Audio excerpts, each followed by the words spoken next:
This first near-death experience lecture is excuse me, is on crossing through the veil, crossing over, various terminologies. But the point is, if you're going to have a near-death experience, you got to get out of your body. And so leaving the body is the topic that I picked to start with, and I'll build on that as we go. So I'm just going to read some selected quotes. The first one, I don't know how well you can see this, is Edie, Embraced by the Light. And I'm just going to read a page or two that talks about her leaving the body.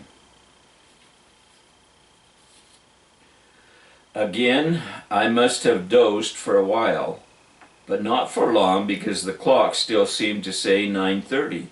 Then suddenly I woke up with the strangest feeling. Somehow my instincts warned me of imperiling danger. I looked around the room. The door had been pulled half closed. The dimmed light was still on over the small sink by the door. I felt myself becoming keenly alert and growing in fear. My senses told me that I was alone, and I could feel my body becoming weaker and weaker. Now this is on page 28. I reached for the cord near the bed in an attempt to call the nurse, but try as I might, I could not bring myself to move. I felt a terrible sinking sensation, like the very last drops of blood were being drained from me. I heard a soft buzzing sound in my head and continued to sink until I felt my body become still and lifeless. Then I felt a surge of energy. It was almost as if I felt a pop or release inside me, and my spirit was suddenly drawn out through my chest and pulled upward as if by a giant magnet. My first impression was that I was free. There was nothing unnatural about the experience. I was above the bed, hovering near the ceiling. My sense of freedom was limitless, and it seemed as if I had done this forever. I turned and saw a body lying on the bed. I was curious about who it was, and immediately I began descending toward it. Having worked as an LPN, I knew well the appearance of a dead body, and as I got closer to the face, I knew at once that it was lifeless. And then I recognized that it was my own. That was my body on the bed. I wasn't taken aback, and I wasn't frightened. I simply felt a kind of sympathy for it. It appeared younger and prettier than I remembered, and now it was dead. It was as if I had taken off a used garment and put it aside forever, which was sad because it was still good. There was still a lot of use left in it. I realized that I had never seen myself three-dimensionally before. I had only seen myself in the mirror, which is only a flat surface. But the eyes of the spirit see in more dimensions than the eyes of the mortal body. I saw my body from all the directions at once, from in front, behind, and from the sides. I saw aspects of my features that I had never known before, adding a wholeness, a completeness to my view. This may be why I didn't recognize myself at first. My new body was weightless and extremely mobile, and I was fascinated by my new state of being. Although I had felt pain from the surgery only moments before, I now felt no discomfort at all. I was whole in every way. Perfect. And I thought, this is who I really am. My attention went back to the body. I realized that nobody was aware that I had died, and I felt an urgency to tell somebody. I'm dead, I thought, and no one is here to know it. End quote on page 30.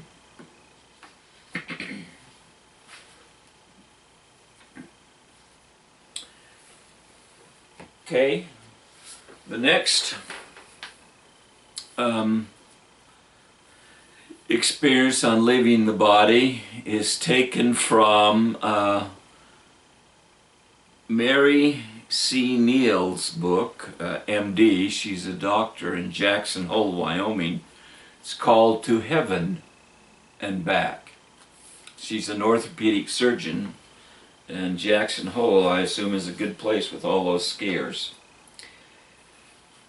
She is on a kayaking trip in South America and has this experience. Quote, this is on page 67.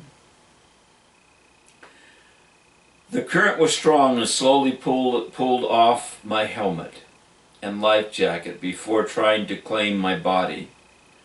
While still in the boat, I was seated with my legs stretched out in front of me under the front deck of the boat.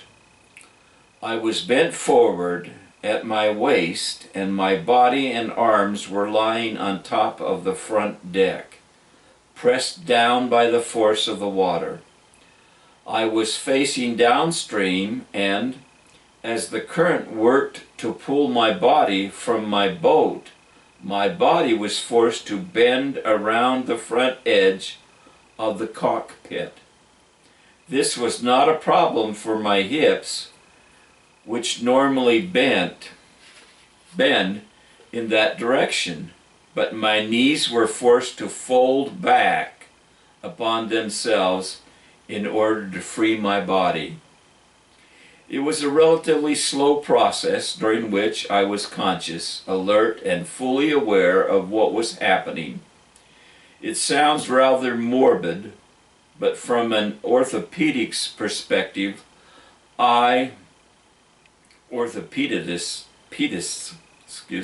perspective, I was intrigued as I felt my knee bones break and my ligaments tear.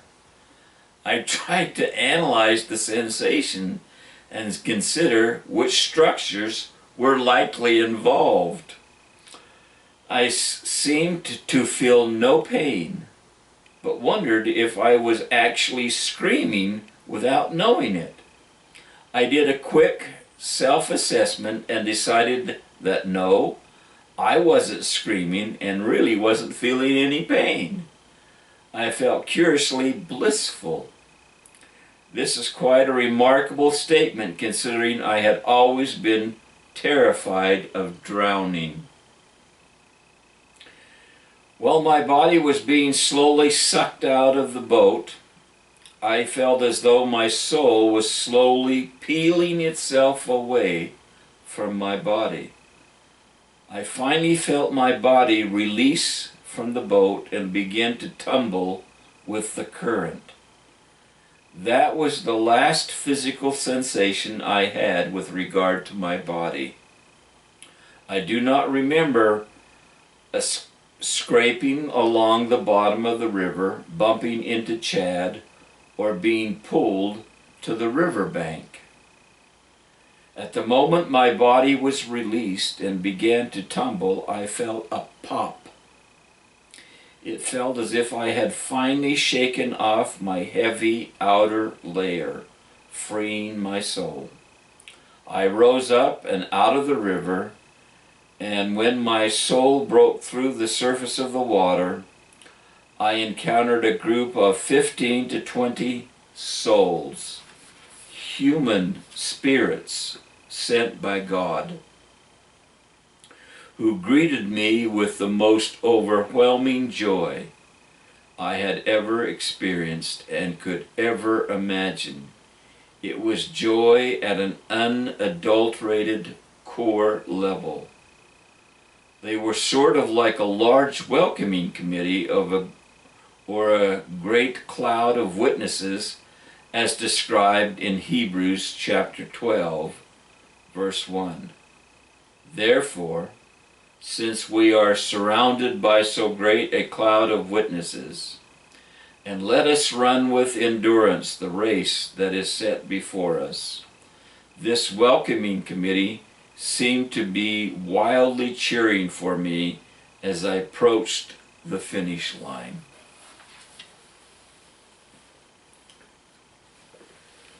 The third leaving the body that I want to share with you comes from Eben Alexander, also a doctor, and his is called Proof of Heaven, and I'm beginning reading on page 29. There's the cover of the book. Again, Eben Alexander, Proof of Heaven. This is his account of his passing over. Darkness, but a visible darkness, like being submerged in mud, yet also being able to see through it. Or maybe dirty jello describes it better. Transparent, but in a blurry, claustrophobic, suffocating kind of way. Consciousness, but consciousness without memory or identity. Like a dream where you know what's going on around you, but have no real idea of who or what you are. Sound, too, a deep rhythmic pounding, distant yet strong, so that each pulse of it goes right through you, like a heartbeat, a little but darker, more mechanical, excuse me, like the sound of metal against metal, as if a giant subterranean blacksmith is pounding an anvil somewhere off in the distance, pounding it so hard that the sound vibrates through the earth or the mud or wherever it is that you are. I didn't have a body, not one that I was aware of anyway. I was simply there in this place of pulsing, pounding darkness. At the time, I might have called it primordial, but at the time it was going on, I didn't know this word. In fact, I didn't know any words at all. The words used here registered much later, when back in the world, I was writing down my recollections. Language, emotion, logic, these were all gone, as if I had regressed back to some state of being from the very beginnings of life, as far back perhaps as the primitive bacteria that, unbeknownst to me, had taken over my brain and shut it down. How long did I reside in this world? I have no idea.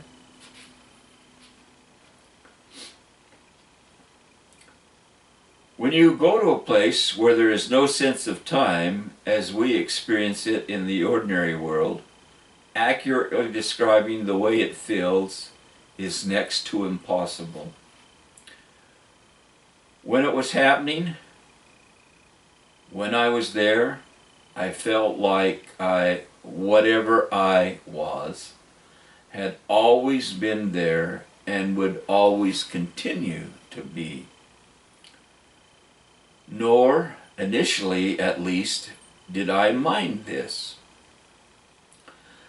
Why would I? After all, since this state of being was the only one I'd ever known, having no memory of anything better, I was not particularly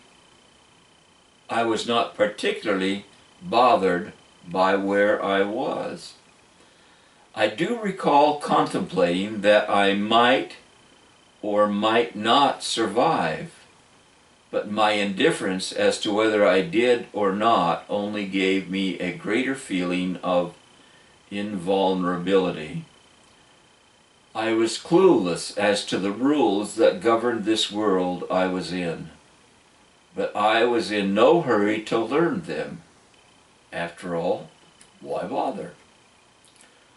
I can't say exactly when it happened, but at a certain point I became aware of some objects around me.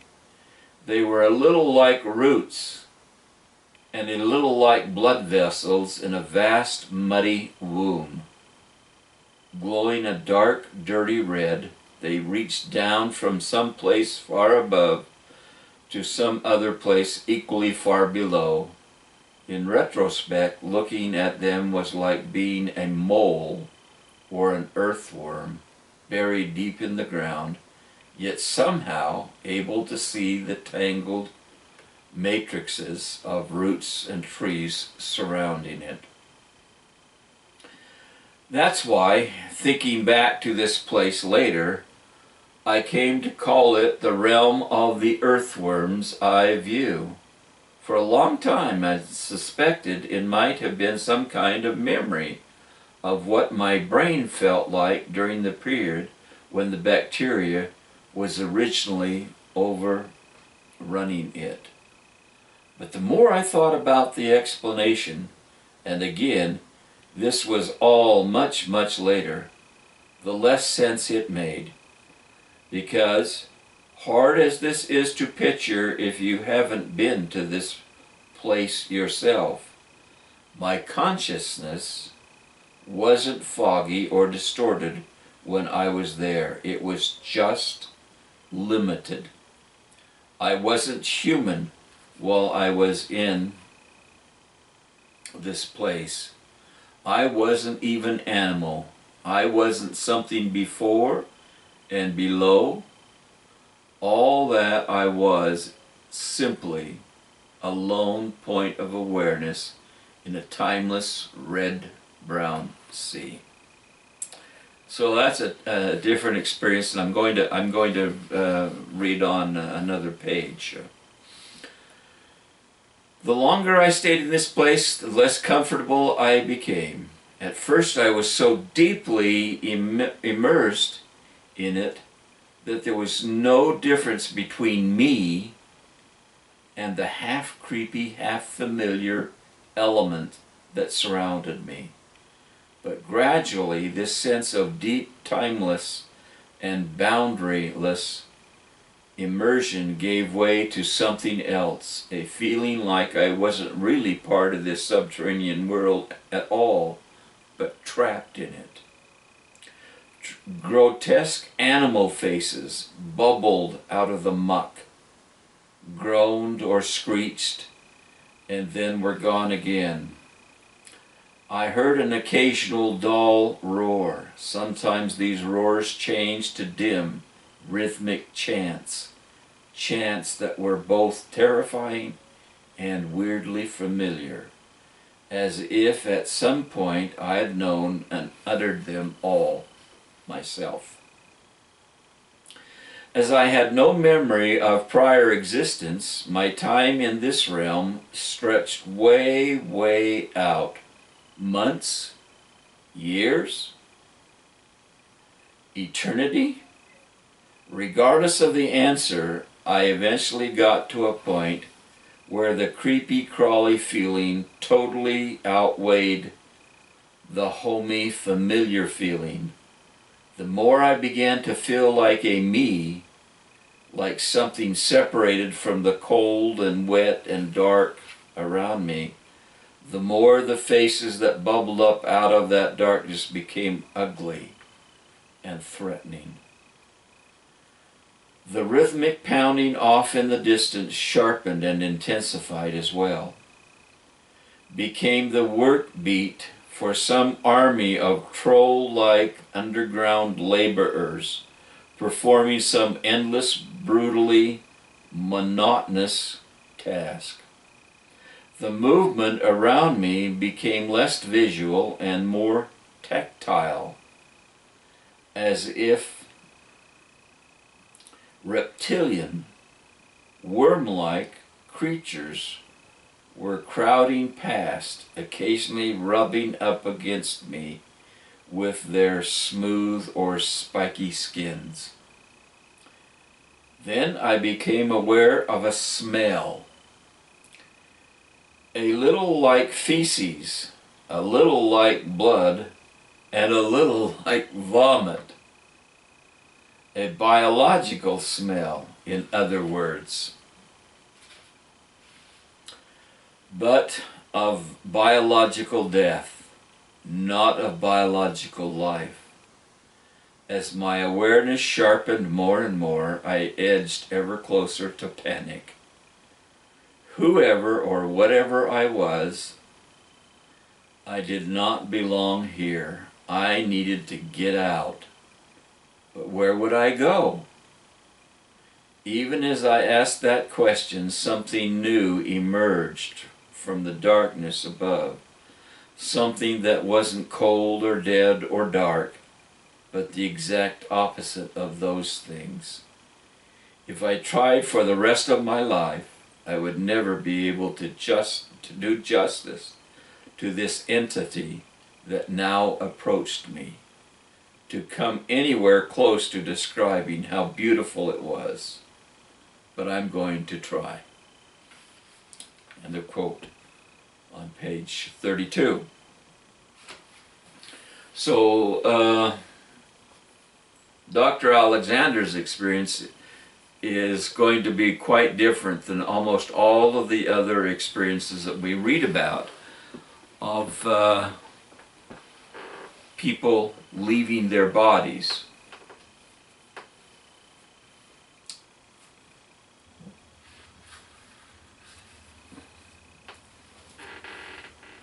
This is George Ritchie, another doctor, in his Return from Tomorrow, and I'll just stop and make a little point here.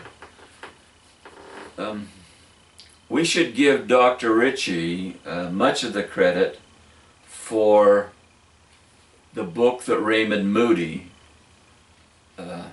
started, because Raymond Moody was a student in one of his classes where he shared, Dr. Ritchie shared, his near-death experience. It wasn't called near-death then, but Dr. Moody, in his schooling, tucked that experience away that had been shared in the class, and later on, when he writes his book, Life After Life, it was obvious that Dr. Ritchie also had a story to tell and received some encouragement from Dr. Moody to do that. So, here we go. I am on page 34, and I'm going to read through 38.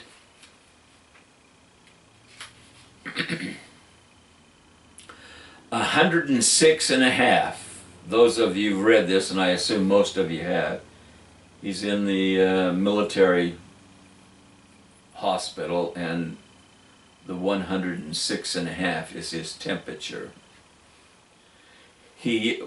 106 and a half, he yelped, and before I could stop him, he was racing out the double doors into the corridor. This is the nurse. In a minute, he was back with the night duty nurse at his heels.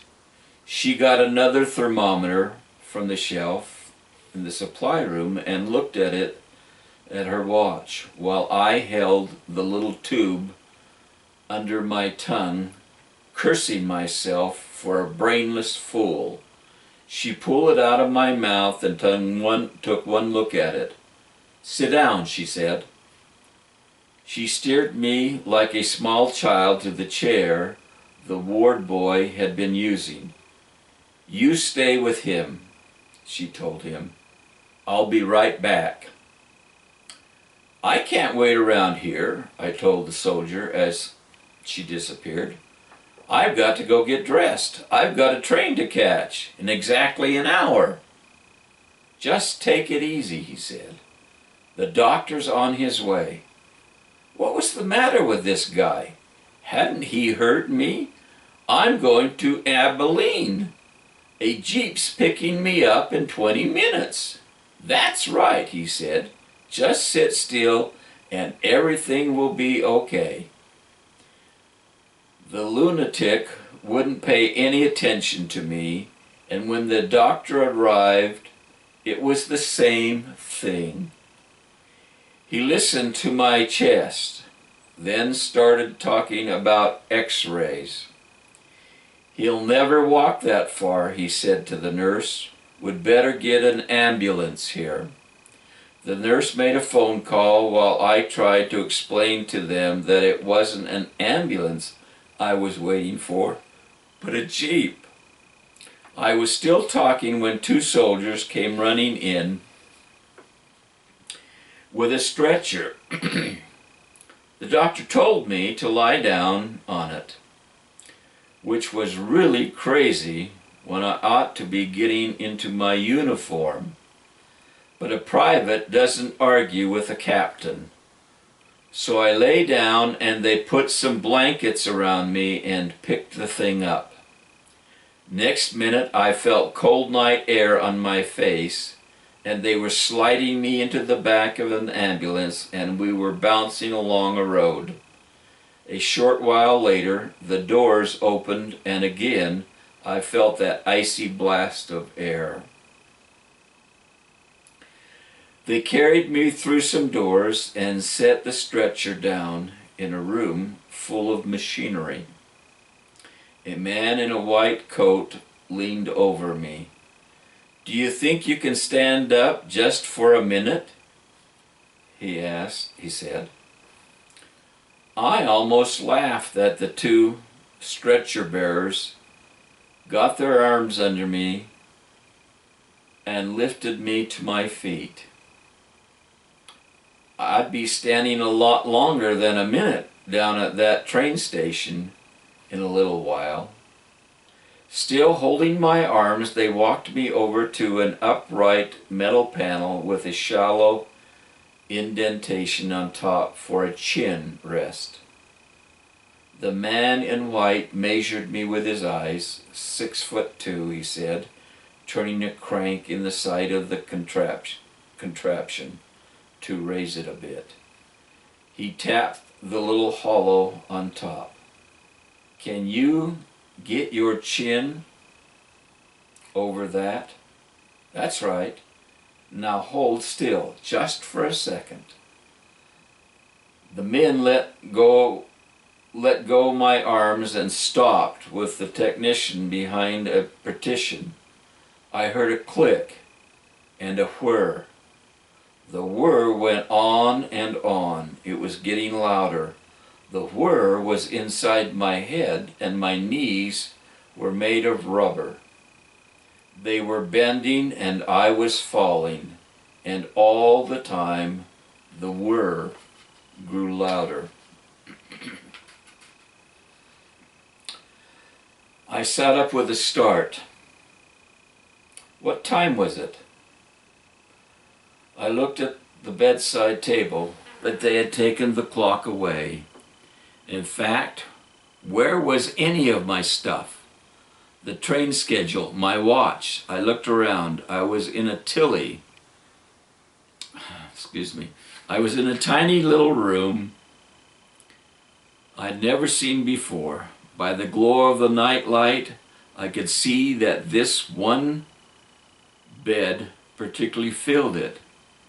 There was a white wooden chair by the doorway, the bed, the table, and that was all. Where was I? I looked back trying to remember. The X-ray machine. That's right. They had taken me to the X-ray department and I must have fainted or something. The train! I missed the train! I jumped out of bed in alarm, looking for my clothes. The X-ray people didn't know, of course, about the train. That's why they had put me in here instead of sending me back where the Jeep was waiting. My uniform wasn't on the chair. I looked beneath it, behind it. No duffel bag either. Where else in this little closet of a room could they have put them? Under the bed, maybe? I turned around, then froze. Something was lying on the bed. Someone. I took a step closer. He was quite a young man, with short brown hair, lying very still. But the thing was impossible. I myself had just gotten out of that bed. For a moment I wrestled with the mystery of it. It was too strange to think about, and anyway, I didn't have time. The ward boy, maybe my clothes were in his room.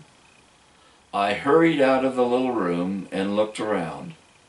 2 rows of night lights shone against the walls in the ward. I didn't think I'd been seen in this one before. I'd ever been in this one before. But it was hard to tell. They all looked so much alike. Directly across from me, the supply room door was open. The light was on, but no ward boy. I stepped inside, but the shelves had only the usual equipment.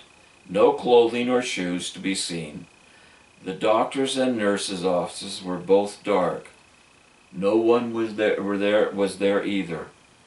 I walked quietly down the aisle of the sleeping soldiers in the large room, wondering if they could have put my stuff out here somewhere.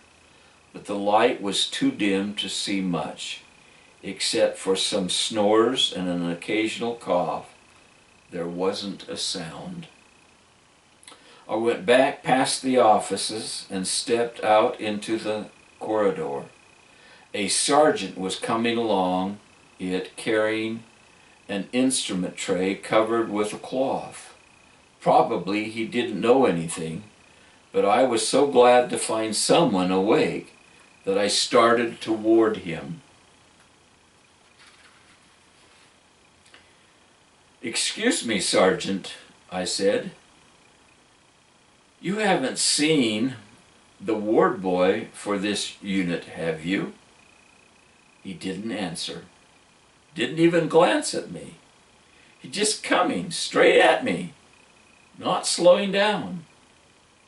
"Look out!" I yelled, jumping out of his way. The next minute he was past me, walking away down the corridor as if he had never seen me, though how we had kept from colliding, I don't know. And then I saw something that gave me a new idea. Farther down the corridor was one of the heavy metal doors that led to the outside. I hurried toward it. Even if I had missed the train, I'd find some way of getting to Richmond. Almost without knowing it, I found myself outside, racing swiftly along, traveling faster, in fact, than I had ever moved in my life. It wasn't as cold as if it had been earlier in the evening. I felt neither cold, not hot, actually. Looking down, I was astonished to see not the ground, but the tops of mesquite bushes beneath me. Already Camp Barkley seemed to be far behind me as I sped over the dark, frozen desert. My mind kept telling me that what I was doing was impossible. And yet, it was happening. A town flashed by beneath me, caution lights blinking at the intersections. This was ridiculous. A human being couldn't fly without an airplane. Anyhow, I was traveling too low for a plane.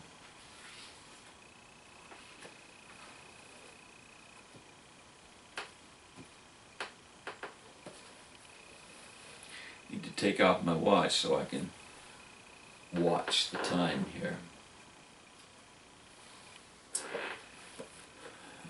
The next out-of-body crossing over experience comes from Don Piper's account of his 90 minutes in heaven. And I'm going to begin reading on page 18, and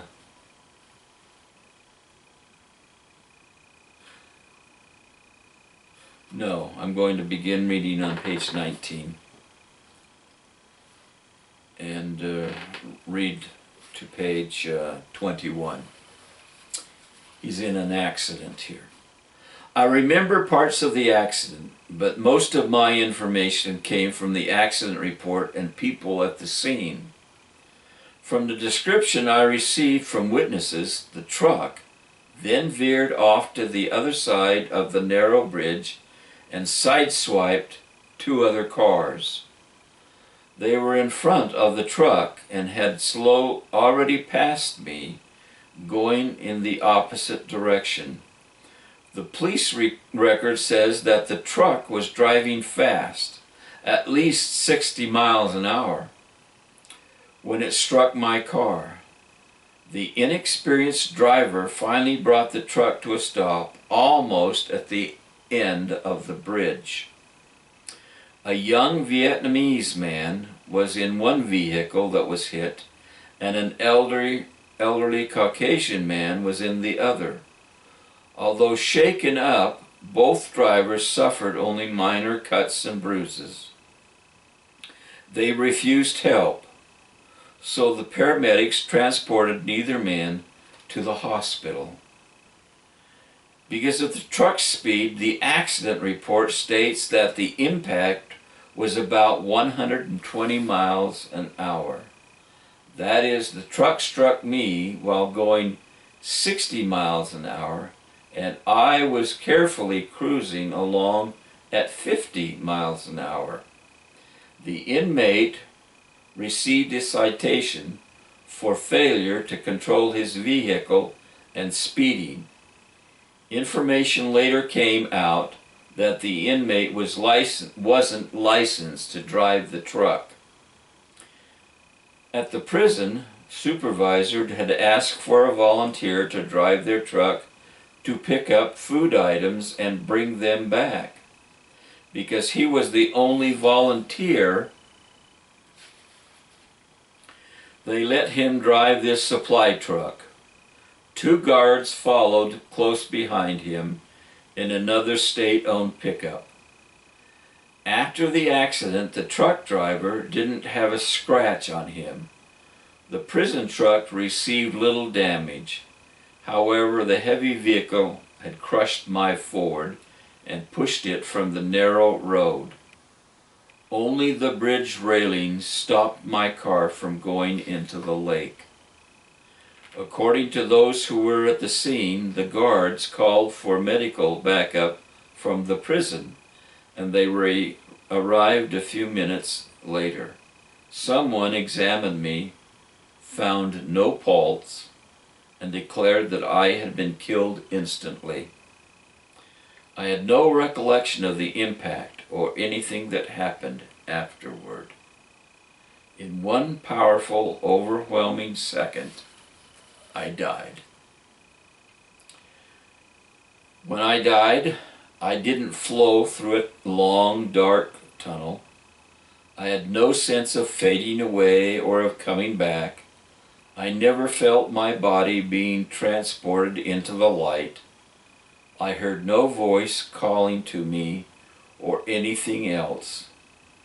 Simultaneous with my last recollection of seeing the bridge and the rain, a light enveloped me with a brilliant beyond earthly comprehension or description. Only that. In my next moment of awareness, I was standing in heaven.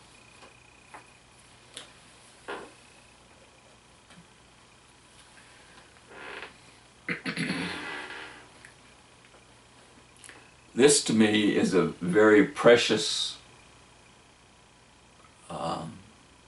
book. My Dream of Heaven, or Intramuros, was written by Rebecca Rutter Springer, and she has such a tender way of expressing herself. She is in Canada, far away from her home, and has been sick for weeks and weeks. And now we will read about her leaving her body and crossing over. Again, I'm just trying to give you a variety of different ways or different experiences that describe how they leave mortality, their body, and go into the spirit world beyond this one. And I think by sharing many, and there are many, many others that could be shared, and maybe at a later date, if this proves to be a successful endeavor, I'll put more of these together. But I've just picked out a variety. Okay, so here's Rebecca Springer's. I was many hundred miles away from home and friends, and had been ill, very ill for many weeks. I was entirely among strangers, and my only attendant, though of a kindly disposition, knew nothing whatever of the duties of the sick room. Hence I had none of the many delicate attentions that keep up an invalid's failing strength. I'd taken no nourishment of any kind for nearly 3 weeks, scarcely even water, and was greatly reduced in both flesh and strength, and conscientiousness seemed at times to wholly desert me. I had an unutterable longing for the presence of my dear distant ones, for the gentle touch of beloved hands, and whispered words of love and courage. But they never came. They could not. Responsible duties that I felt must not be neglected kept these dear ones much of the time in distant scenes, and I would not recall them. I lay in a large, comfortable room on the second floor of a house in Kentville. The bed stood in a recess at one end of the apartment, and from this recess a large stained glass window opened up a veranda fronting on the street. During much of my illness I lay with my face to this window and my back to the room, and I remember thinking how easy it would be to pass through the window to the veranda if one so desired. When the longing for the loved distant faces and voices became more that I could bear, I prayed that the dear Christ would help me to realize His blessed presence, and that since the beloved ones of earth could not minister to me, I might feel the influence of the other dear ones who are all ministering spirits. Especially did I ask to be sustained, should I indeed be called to pass through the dark waters alone. It was no idle prayer, and the response came swiftly, speedily. All anxieties and cares slipped away from me as a worn-out garment, and peace, Christ's peace, enfolded me. I was willing to wait God's time for the coming of those so dear to me, and said to myself more than once, if not here, it will be there. There is no fear of disappointments there.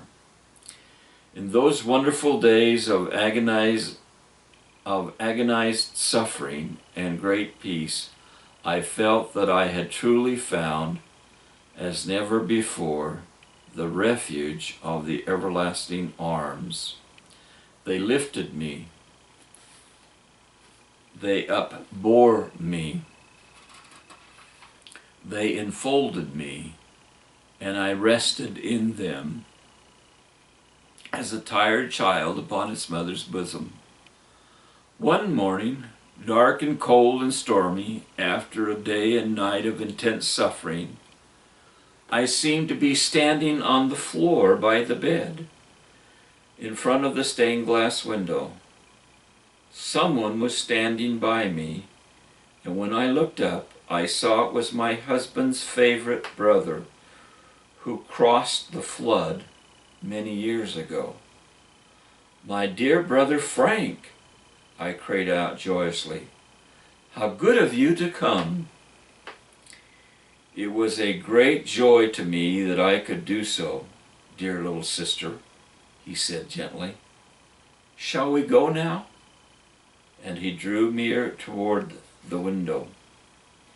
I turned my head and looked back into the room that somehow I felt I was about to leave forever. It was in its usual good order, a cheery, pretty room. The attendant sat by the same at the far end, comfortably reading the newspaper, and on the bed, turned toward the window, lay a white, still form, with the shadow of a smile on the poor, worn face.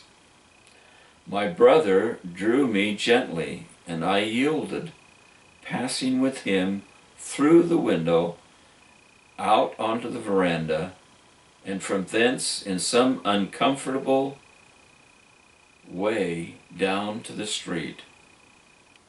Unaccountable way down the street, excuse me. There I paused and said earnestly, "I cannot leave Will and our dear boy. They are not here, dear, but hundreds of miles away," he answered. "Yes, I know, but they will be here. Oh, Frank, they will need me. Let me stay," I pleaded.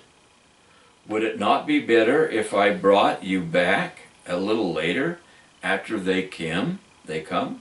he said with a kind smile. "Would you surely do so?" I asked. "Most certainly, if you desire it. You are worn out with the long suffering, and a little rest will give you new strength." I felt that he was right, said so in a few words, and we started slowly up the street. He had drawn my hand within his arm, and endeavored to interest me as we walked. But my heart clung to the dear ones whom I felt I was not to see again on earth. And several times I stopped and looked wistfully back, the way we had come. He was very patient and gentle with me, waiting always till I was ready to proceed again. But at last my hesitation became so great that he said pleasantly, "You are so weak. I think I had better carry you." And without waiting for a reply, he stooped and lifted me in his arms as though I had been a little child, and, like a child, I yielded, resting my head upon his shoulder and laying my arm upon his neck. I felt so safe, so content to be thus in his care. It seemed so sweet after the long, lonely struggle to have someone assume the responsibility of caring thus tenderly for me. He walked on with firm, swift steps, and I think I must have slept, for the next I knew, I was sitting in a sheltered nook made by flowering shrubs upon the softest and most beautiful turf of grass, thickly studded with fragrant flowers, many of them the flowers that I had known and loved on the earth. We will hear more from most all of these. Okay?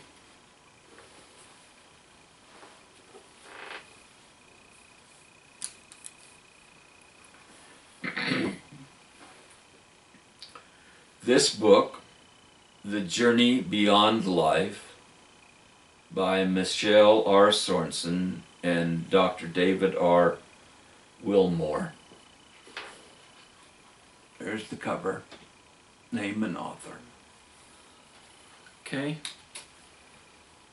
I color-coded my slips. Pink for ladies, blue for gentlemen. I don't know why, it's just me. I begin on page 1. It's a part of her prologue and will end on page 3. Read just enough to get her out of her body, if you will. Skiing accidents ruined both my knees. First, I tore the ligaments in my right knee as I was trying to help a fallen skier. Then, 11 months later, I tried to ski again and fell, ruining my left knee. I had surgery immediately, but there were painful complications that at times threatened to pull down my health, as well as my spirits during my freshman year at BYU. One afternoon, as I sat in a child development class, watching big wet snowflakes glide down as if someone had broken open a feathered pillow, I began to grow inexplicably weary. My eyes began to burn and water, and I could hardly hold my head up. All I could think of was the snowflakes as the teacher's voice droned farther and farther away. The bell rang, and my roommate, Anne, came to meet me, cheerful as always. "You look awful," she said. From Anne, such a comment was perfectly acceptable and even funny. I got up and began crutching across campus toward my next class. But when I came to the building, Anne made it clear that she was not letting me go in. "I'm serious," she said. "Come home and rest. You don't look like you could even sit up."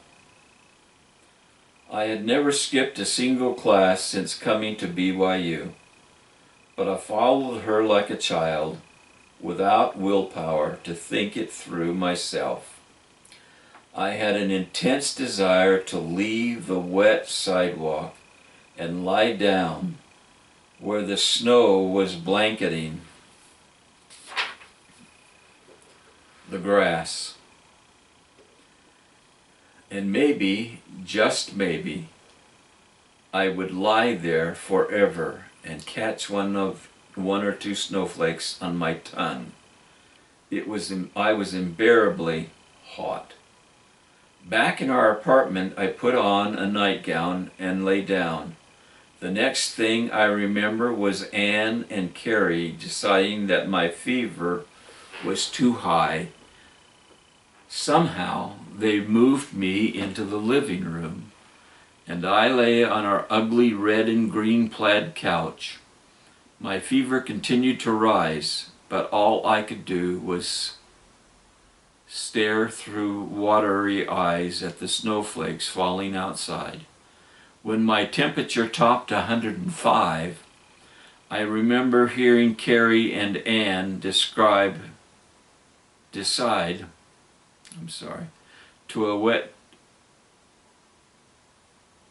to wet a sheet with cold water and drape it over me. I was already suffering a great deal of pain from the chills that were racking my injured leg. Inwardly, I cringed at the thought of the cold sheet, but I didn't have the strength to argue. The shock from the sheet was terrible, and it did nothing to my fever. My roommates talked about calling the hospital while I stared out the window. Irrational in my pain, I started thinking that I would rather die than go back to the hospital. I began to say over and over in my mind, I will die before I'll go back to the hospital. As I watched the peaceful snowflakes, I heard Carrie and Anne say, my fever was still climbing. I'm not sure why they never called a nurse. Anne went somewhere to talk to someone, and Carrie sat at the table studying only a few feet away from me. I couldn't tell if I was delirious or dreaming, or if something else had happened, but suddenly I was above my body, looking down from the corner above the window. My leg didn't hurt a bit. Nothing hurt. My body looked awful there, so white and uncomfortable. I was warm now, but my eyes were not burning. I felt a wonderful golden warmth with no painful chills. Someone was standing behind me. The warmth seemed to come from that person and spread around me like a pair of arms. I didn't turn around. I just stared with relief at the front of that ugly couch. Nor was I the least bit tired. I was at peace. I knew I was dead. Then I thought, I should have done this sooner. Realization spread immediately over me that my faith in the plan of salvation was valid. This was proof. And by the way, that's Roman numeral 1, 2, and 3 pages of her prologue. I forgot to identify that. Okay. The last one in this segment comes from Kimberly Clark Sharp, After the Light. Hold up the cover. Pink. I'm weird, but that's okay. Okay. Kimberly has an experience. She's going to go get driver's license insurance, as I remember, for her car because she's leaving town. And her dad goes with her. She's just out of high school and she's going away to college. And the first part of what I'm going to read is the account of her death from her father's viewpoint, because she tells us here that she doesn't remember anything. And then she takes over, and I'll read a bit of her description of her death. So we get her father and then her. Kimberly Clark Sharp, starting on page 21 and going for 5 pages or thereabouts. My father recalls, because I do not, what happened next. In probably 10 to 15 minutes, our number was called and we moved forward to the designated window. Kim was still complaining about not feeling good, but I persuaded her that we should soon be finished. I was under the impression Kim was doing all right because she appropriately, signed the various documents and took the receipts. Just before we reached the door to the exit, Kim said she couldn't catch her breath. It was then, for the first time, that I became cognizant of her facial coloring, almost white on white. As we stepped outside, she collapsed. I was holding her by the left arm so she did not fall hard, but her weight was dead weight and I was unable to keep her from going down. She fell into and through my arms. There was a confusion of people because Kim had fallen in front of the adjacent entrance door, blocking both doors with her body. I didn't know what to do and was so relieved when a young woman in a white nurse's uniform knelt beside Kim. My relief changed to panic when she said she could not find Kim's pulse.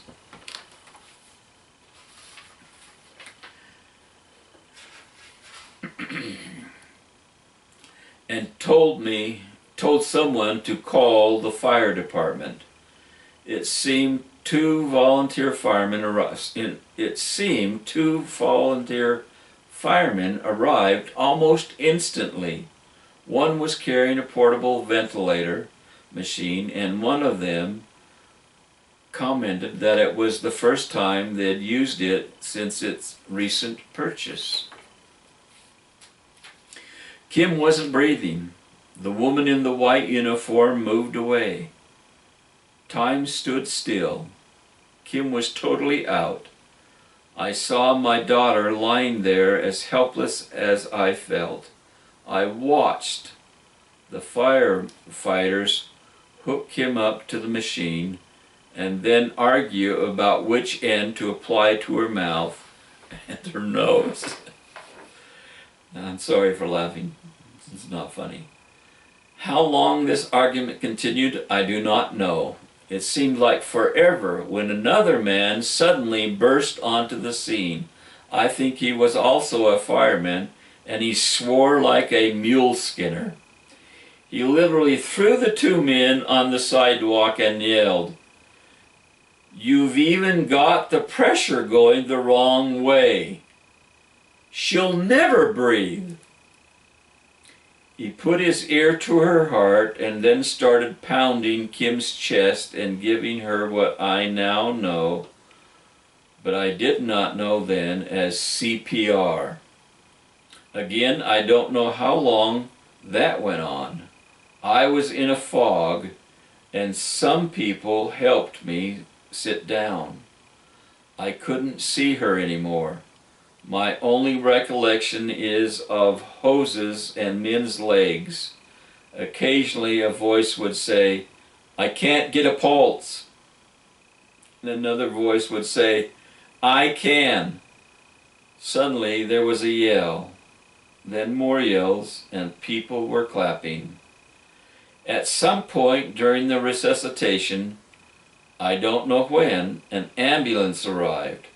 One of the ambulance personnel assured me that Kim had been revived, that she would probably be all right.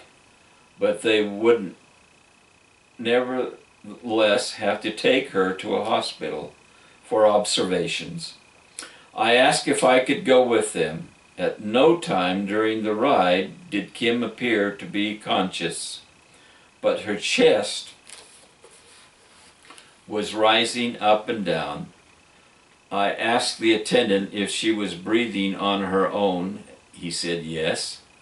They were still applying oxygen, but her pulse was almost normal.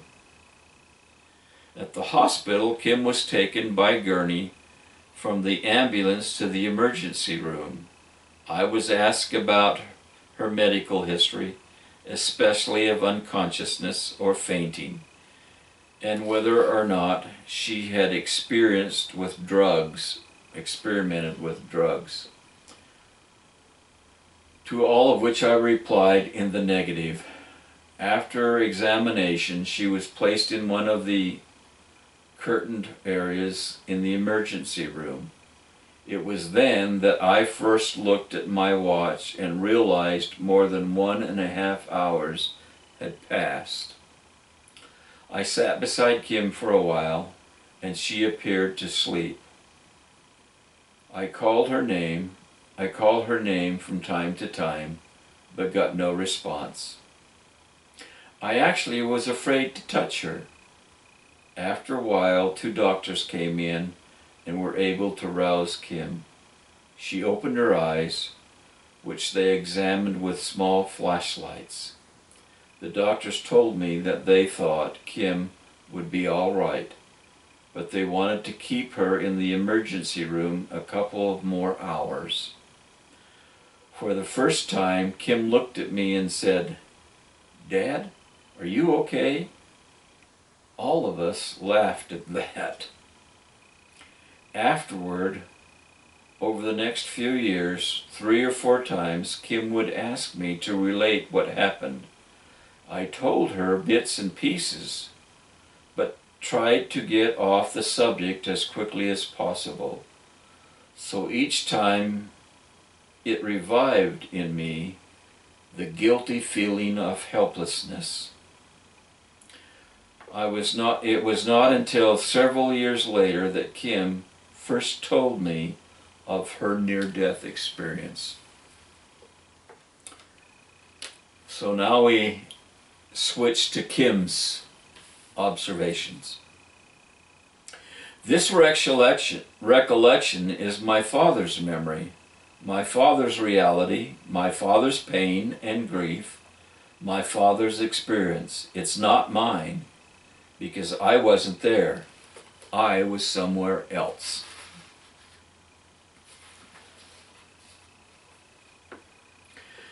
The first thing I remember about hearing,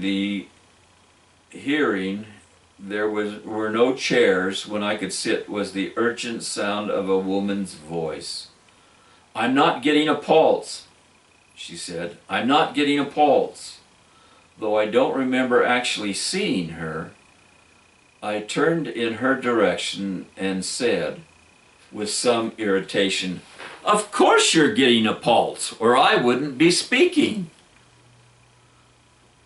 But she ignored me and continued to talk about my pulse. This made no sense. Again, speaking very slowly for emphasis, I corrected her. "You must be getting a pulse, or I wouldn't be speaking." In fact, I said, I felt fine. Really good. Come to think of it, I'd never felt better or more alive.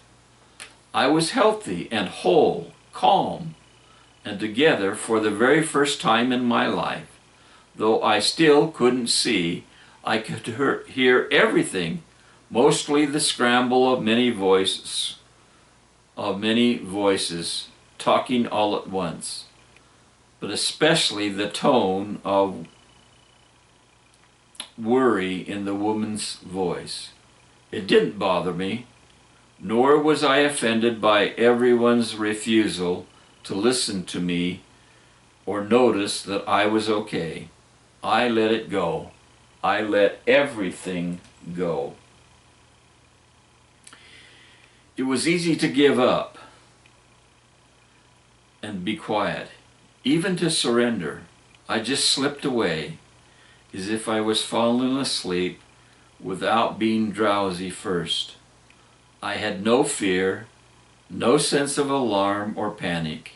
It was like being carried someplace that was inviting, comfortable, and safe, like my warmest childhood memories of being carried to bed by one of my parents. There was that same sense of security of being taken to a place where I could rest and be cared for, where I would be loved. My next awareness was of an entirely new environment. I knew I was not alone, but I still couldn't see clearly because I was enveloped in a dense, dark gray fog. Not a cold fog, but a warm one. I was grateful for that. Despite my years in Kansas, or perhaps because of them, I despised the cold. I felt a sense of expectancy, the same anticipation one feels waiting for a plane to take off or arrive. It seemed natural and right to be here, and for me to wait as long as it took. Earthly time had no meaning for me anymore. There was no concept of before or after. Everything, past, present, future,